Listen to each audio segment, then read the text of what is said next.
আজকের সারা দিনটা যা কাটালাম সেটারই বেশ কিছু মুহূর্ত তোমাদের সাথে শেয়ার করব। হ্যালো এভরিওয়ান, কেমন আছো তোমরা সবাই? আবার একটা নতুন মিনি ব্লগে।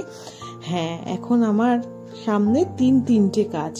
তো আজকে আমরা বেরিয়ে পড়েছিলাম দশকর্মা নিতে। গতকাল ব্লগে বলেছিলাম না, তবে জানো একটা যোগের ব্যাপার ছিল, অমৃত যোগ। সেটা ছিল 12টা 28 অবধি, সকাল 10টা 12 থেকে। সকাল থেকে আমার বেশ কিছু কাজ ছিল, করতে করতে বাড়ি থেকে বেরোলাম কটায় জানো? 12টা 11 তখন বাজে।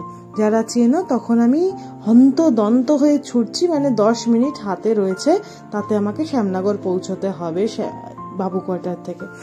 তো যাই হোক, ফাইনালি পৌঁছে গেছি টাইমে।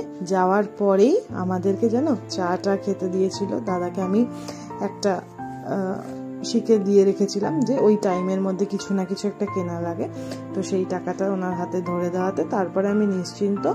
তারপর 2 ঘন্টা কেটে গেছে শুধু দশকর্মার জিনিস নিতে।